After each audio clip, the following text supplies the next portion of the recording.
Shalom from Jerusalem. This is Israel at War, an update on day 623 of the war, which started on October the 7th, 2023, with the horrific attack and massacre by Hamas.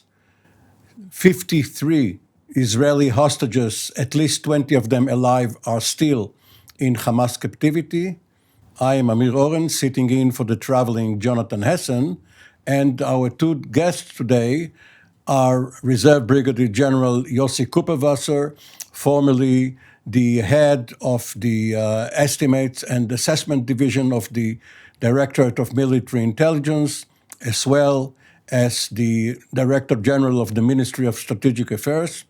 General Kuperwasser, welcome. Nice to be with you. Thank you.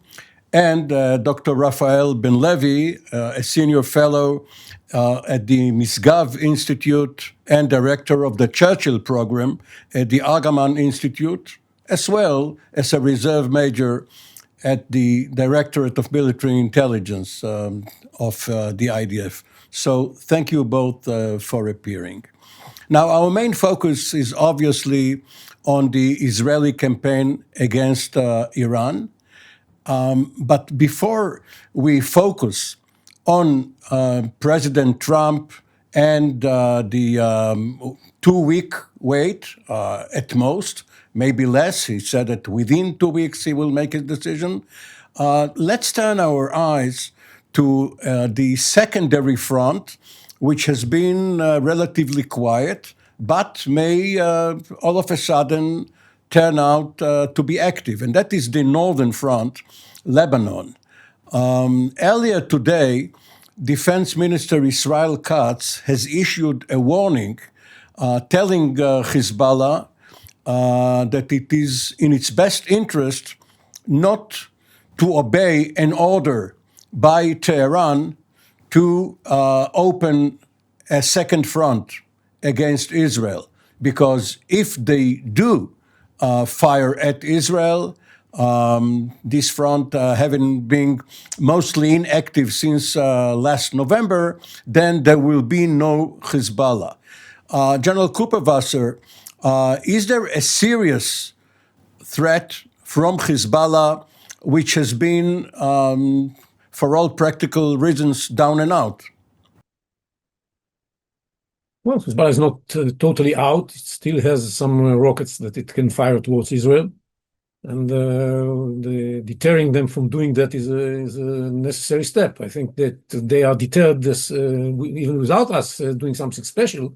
But if the Minister of Defense found it necessary, maybe he has some information that we are not privy to, that indicates that Hezbollah is considering. And I think that Naim Qassem, the leader of Hezbollah, yesterday said something that could have been interpreted as if he's weighing whether to participate or not. So it's good to make sure that they realize that if they decide to participate, then it's going to be a heavy price for that.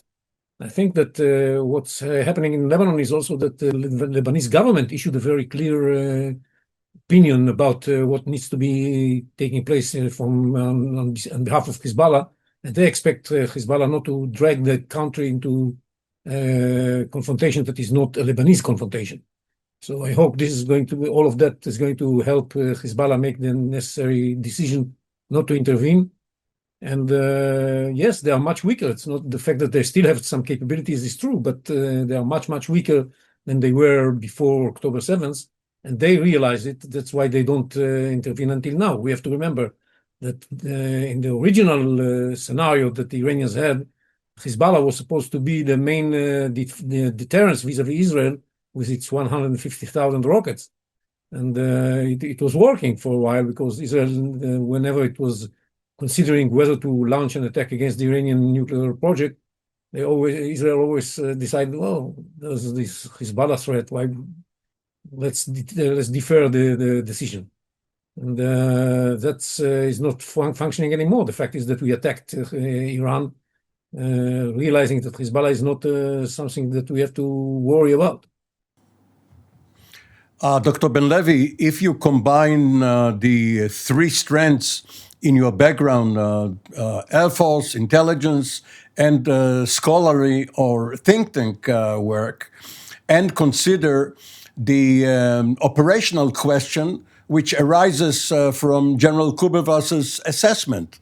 Is it worthwhile for Israel, if this is the situation, and if Naim Qassem raised the possibility that Hezbollah will join the fight, is it worthwhile for Israel to preempt? It worked fine a week ago when Israel did it to Iran. Maybe Israel shouldn't wait for Hezbollah to decide whether to join the fight or not. Well, I certainly think that a return to the doctrine of preemption is something that Israel should adopt as a strategic principle that it was going to apply moving forward. Of course, this used to be a fundamental principle, and we can see, how, of course, how it was applied both in the Six-Day War, as well in the strike on Iraq's nuclear reactor, and in other occasions. It was, in some ways, the abandoning of the principle of strategic preemption that led us, or was part of the various what I think are flawed doctrines of the past 20 years that in some ways left us open to the attack on October 7th. So in general, in principle, I think we definitely shouldn't take off the table the idea of preemption. In this particular case, in the particular circumstances that we're in right now, it would really depend on the specific situation, on what our assessment of Hezbollah's actions are going to be. Was these just rhetorical statements that the head of Hezbollah is making, or do we actually think that they're going to enter? If we actually think that they're going to enter with a high degree of certainty, then I would be for a preemptive strike. If not, though, then it's more comfortable for us to focus on the bigger threat. This has been over 20 years in planning Israel's operations against Iran. It's going to change the face of the Middle East, and it's extremely important that we see it through to the end and achieve all of the objectives that we set out. And so the more we can focus on this and keep the other actors aside, the better. General Kupperwasser, how do you assess President Trump's position? He has allowed his special presidential envoy, Steve Witkoff, to correspond with the Iranian Foreign Minister, Saeed Abbas Arakchi, throughout the first week of the war.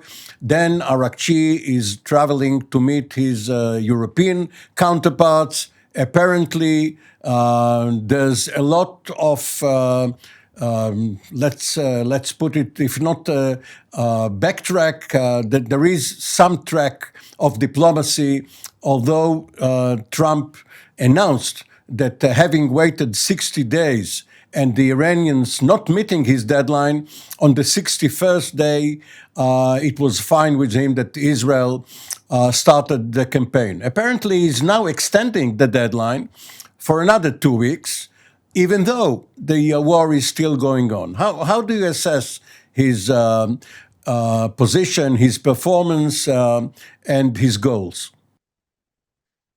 Well, it's not exactly the same situation that prevailed before the beginning of the Israeli attack, because now, during this extension, Israel keeps pondering the Iranian nuclear project and the ballistic missile project, and it's not just that we are waiting. We did it tonight, and we do it all the time, and we do it every day. So it's the hammer that he uses, the stick, is hitting the target, and the Iranians have to take this into account. Every day that passes by, they lose another asset, and the point is what they are required to do if they reach an agreement is to give up all these assets through a diplomatic process, not necessarily through fire. And the point is, I think, from President Trump is that he would like much to find a solution that would deprive Iran from having the capability to produce nuclear weapons, but at the same time would not require the United States to get kinetically involved in this war. And the Israeli activities and the threat of bringing more and more weapons and forces to the region is supposed to convince the Iranians, together with the European pressure, to accept this deal. And the question is he going to wait for the entire 2 weeks? He says within 2 weeks, it can be tomorrow morning. I think that once he realizes whether the Iranians are ready to accept the proposed deal, he's going to take action. There's no point in waiting the full 2 weeks.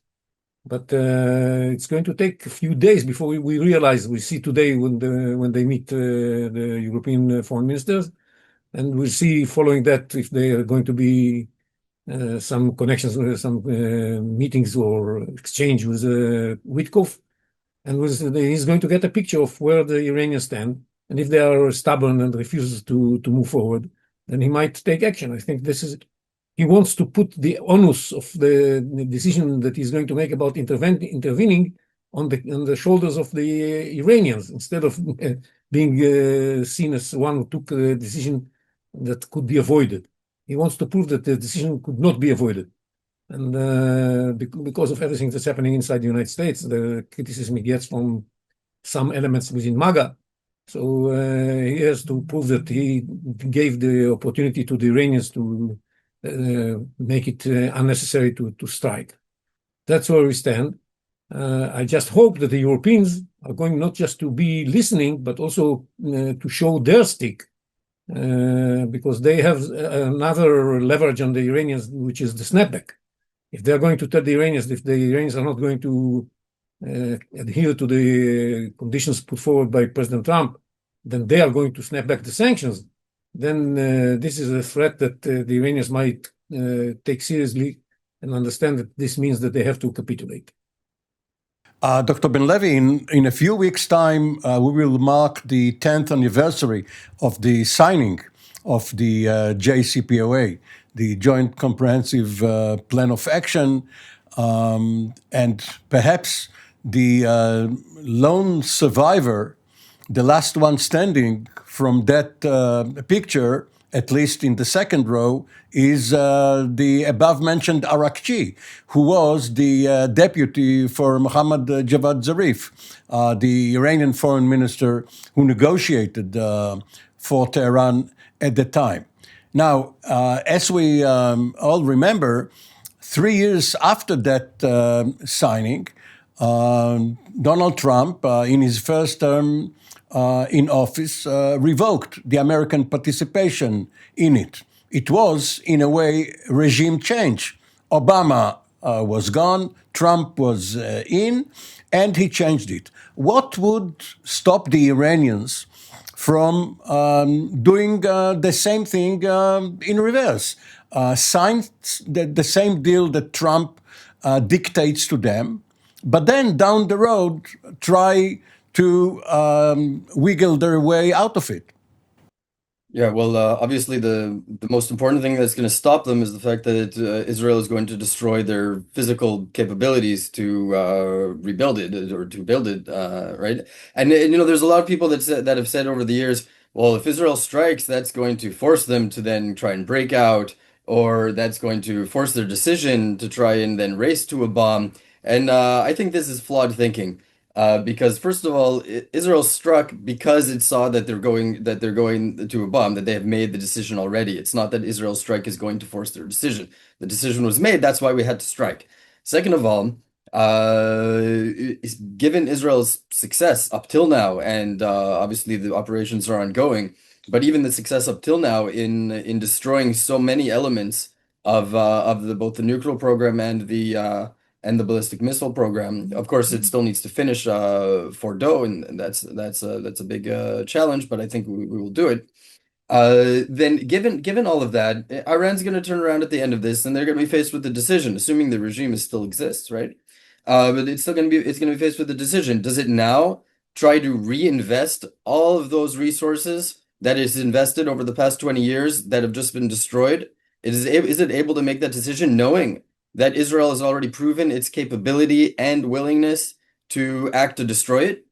I mean, that I'm not sure if that would be a logical decision on the part of the Iranians, right? And so even if even meaning that they would know that Israel is capable of destroying it and willing to destroy it. So I don't think it's obvious at all that Iran would necessarily try to rebuild. or if it did, that we wouldn't be able to take it out again. So that's what I would say to that. Well, the only two examples, Dr. Ben Levy, that we are aware of the connection between denuclearization and a total change in the system of government are South Africa, when Prime Minister de Klerk decided to dismantle their nuclear structure. They already had half a dozen bombs, and give the reins of power to Mandela. And with the dissolution of the Soviet Empire, what we saw with Ukraine, Belarus, and Kazakhstan getting rid of all of their nuclear facilities so that Russia will not be their hostile neighbor. Is there a connection in your mind between denuclearization and the possible fall of the Iranian regime? Perhaps this is what will lead the population to rise against the regime if it is perceived as so weak as to give up its nuclear project. Yeah, I don't think there's a direct necessary connection between the two. I think it would be a huge achievement on the part of Israel when it finishes destroying the nuclear facilities, even if the regime is still standing. And then we would continue on over the next few years. The regime would still be would need to be still under sanctions. Israel may need to continue enforcing its denuclearization, and that would be still a huge achievement. And the question of whether this current operation leads to a fundamental change in the system of government is, of course, really at the hands of the Iranian people. This is something that the current operation might definitely help facilitate, but it would help facilitate it in a way that it breaks the image of the regime as being all powerful in the eyes of the Iranian people. Meaning, once even a week ago, we might have, I believe we all sort of felt that the regime was a little bit stronger and more held together and less well penetrated intelligence-wise, and much more capable of threatening with its missile threats. We all thought it was a lot more powerful than it is currently, and that has turned out to be. And so that's very important when various opposition groups are considering to take arms or to stop seeing the regime as being the authority in Iran. And so in that way, it might open the door to a change in the system of government. In the long term, of course, I think this is absolutely necessary. The Iranian regime is ideologically hostile to Israel, to many other states in the region, and that is the problem. So, of course, it will continue to be a problem as long as this current regime exists in its current instantiation. But it's not something that Israel can necessarily control the outcome of, and therefore that's why we haven't made it one of our official goals. And I think we're justifiably so. General Kuperwasser, all sophisticated intelligence agencies, and you obviously were part of that, keep files on potential heirs apparent. And Khamenei was Khomeini's heir apparent as president and has indeed inherited his mantle. Now, he is elderly. And if this war did not come about, maybe his son or some other confidant would have taken over in the event of his death. But now, do you see any particular person in the leadership, in what remains of the leadership, that could take Khamenei's place without the regime collapsing altogether? Perhaps this should have been a consideration for Israel to spare one particular general or one particular person so that he will take over a more favorable outcome for Israel. Engineering regime change or change in the regime is way beyond what Israel can do. It's, first of all, we don't know who is going to be the heir apparent of Khamenei. There's nobody who is number two. And so we should just have to wait and see. And anyhow, this regime is, of course, Khamenei plays a very important role in the regime, but he's not indispensable. If he's going to leave the scene, they will appoint somebody else. The structures of the regime are still there. All the councils that they have that help them govern Iran are still in place. We haven't touched the political side of the regime, and this is where the new leaders probably kind of going to come from. So I don't think that we should play a role in trying to define, let's leave this guy and hit this guy to increase anybody's chances to become the next leader of Iran. And for the time being, it's Khamenei, and he's calling the shots, and he's powerful enough, he's trusted by everybody there to be the decision maker, and they follow his decisions, and for better and worse, and for worse, we shall have to deal with Khamenei for the time being. The Americans want him to be the one who's going to take the decision to accept the American proposal, because this guarantees that, or at least to the extent you can guarantee, that the Iranians are going to follow the decision, and he has some sort of respect from the Americans that he can deliver, and that's the most important thing right now. If you move to an agreement, if a deal is not going to be reached, and we are going to see the Americans getting involved, then all kinds of new scenarios can be put on the table, including hitting the Khamenei, including deciding that regime change is a goal. But for the time being, definitely not for the Americans, and not even for us, regime change is a goal. It can be an unintended consequence, maybe less consequence, but not necessarily a goal. But is your answer influenced by the historical example of the Mossadegh coup in 1953, which led in the short term for a favorable outcome for the Americans, the British, the oil companies, but then had a long-lasting effect, the hostility of many Iranians towards the West. It is perhaps not very good for Israel or others to have a puppet regime in Tehran. It's the Mossadegh precedent, but it's many other precedents. We didn't do well with Bashir Jumayel in Lebanon. We didn't do well in other cases. It's very difficult to engineer regime change. There's so many players are in the game. Every one of them can carry out an assassination or whatever. It's much better, and I think Prime Minister Netanyahu clarified that it's much better than if there's going to be a regime change. It should be coming from the Iranian people. And we are helping them in a way by creating the conditions that would enable them to take to the streets and do what needs to be done in order to topple the regime.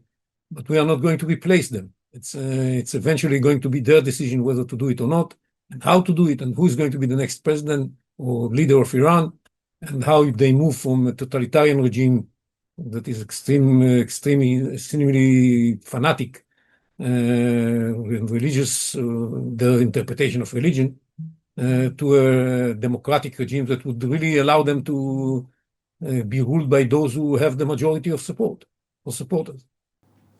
Dr. Ben Levy, Iran is a member state of the Non-Proliferation Treaty framework, under which it has both benefits and obligations. During the first days of this war, when its nuclear facilities were attacked by Israel, which is not a member of the NPT, there were some warnings out of Tehran that if this is the case, Iran may consider leaving the NPT altogether, not being subject to IAEA supervision anymore. And yesterday, the Russian Foreign Ministry came out with a statement calling on Iran to shut up, in fact, not threaten and not consider leaving the NPT. How do you read the Russian stand in this crisis? I think that in some ways it would be Iran's self-goal if they did leave the NPT. At the end of all of this operation, Iran's going to be significantly degraded in all of its different capabilities, and it might want to actually at some point go back to having nuclear energy as they've been claiming they want for 30 years. And if they're out of the NPT, they wouldn't have much options for doing that at all. It would also make it easier for Israel to engage in any follow-up activities or follow-up airstrikes, 6 months, a year down the road, if it sees that Iran is trying to rebuild, because essentially all of it would be open season, because it would be obviously illegitimate. Because if they really only wanted nuclear energy, then they should just be part of the NPT, and they could have access to that. This has been the issue for the past 20 years. So so if they decide to do that, then that's their decision. I wouldn't worry about it from Israel's or other countries' perspectives. As far as why Russia would try to encourage them not to leave the NPT, in some fundamental way, Russia is, of course, benefits from the NPT because all of the recognized nuclear states that are part of the NPT. Just to make sure our listeners understand that within the NPT, there are certain states that already achieved nuclear weapons at the signing of the NPT in the mid-1960s, and they're recognized nuclear states. And all the rest of them are not allowed to have nuclear weapon states. And so, of course, Russia is not interested in having many other countries become nuclear weapon states, but rather continuing the status quo. We have to leave it at that. Tomorrow, June 21st, is the longest day in the year. Israel has been fighting its longest war ever by some measures since October the 7th. Hopefully, this will not go on much longer, either in Gaza or against Iran. And of course, we all here hope for the best outcome for Israel. For the time being, thank you very much, General Kuperwasser, Dr. Ben Levy. This has been Israel at War, an update, and we will be back early next week with another update. For the time being, Shalom from Jerusalem.